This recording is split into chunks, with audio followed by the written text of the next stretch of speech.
Hello hi friends, ఈరోజు 10 నిమిషాలలో protein ఫుల్గా ఉండే పాలకూర ఎగ్ కర్రీని చేద్దాము.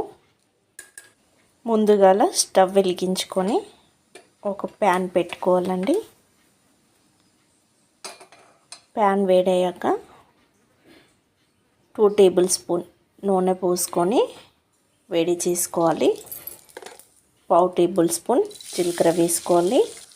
కట్ చేసి పెట్టుకున్న ఉల్లిగడ్డ పచ్చిమిర్చి వేసుకొని ఇలా బాగా కలుపుకొని ఉడికించుకోవాలండి. 1/2 టేబుల్ స్పూన్ అల్లం వెల్లుల్లి పేస్ట్ వేసుకొని పచ్చివాసన పోయే వరకు వేయించుకోవాలి.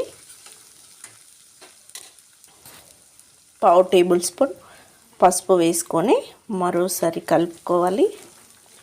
పోపు మాడకుండా చూసుకోవాలండి. ఇలా పసుపు వేసుకొని కలుపుకున్నాక నేను కట్ చేసి పెట్టుకున్న 2 పాలకూర కట్టల్ని శుభ్రంగా కడుక్కొని ఇలా ఈ పోపులో వేసుకొని మూత పెట్టుకోవాలండి. మనకు గిన్నె నిండిపోతుంది కాబట్టి వేయగానే కలపడానికి వీలు ఉండదు, అందుకనే పోపుని చాలా చక్కగా కలుపుకోవాలి.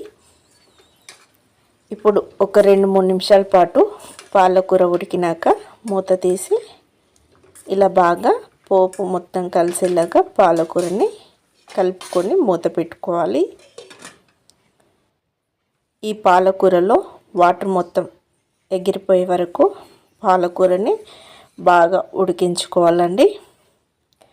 పాలకూరలో ఎక్కువ వాటర్ ఉండి అలానే మనము చేసామంటే పసరుగా ఉంటుంది.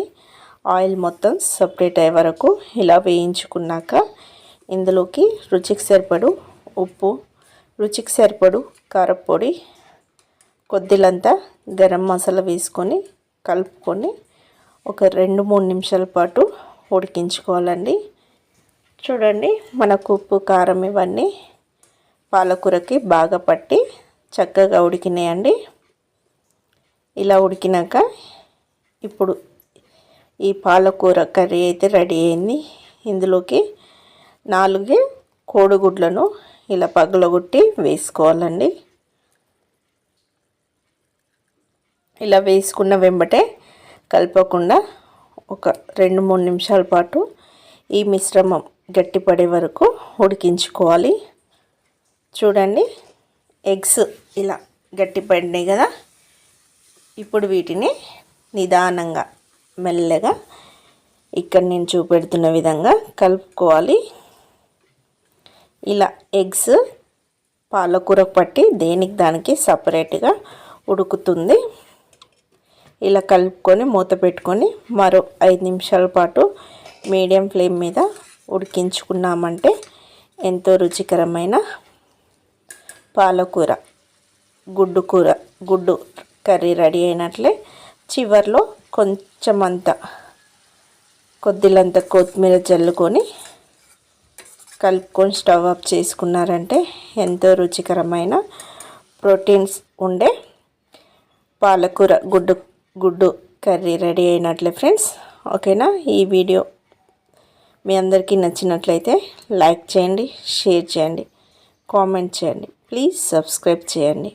ఓకేనా ఫ్రెండ్స్? మరిన్ని వీడియోస్ కోసం అయితే మన ఛానల్ని చూసి ఎలా వస్తున్నాయో తప్పకుండా చెప్పండి ఫ్రెండ్స్. మీకు కావాల్సిన రెసిపీస్ కామెంట్ ద్వారా నాకు తెలియజేయండి ఫ్రెండ్స్. ఓకేనా? Thank you. Bye bye.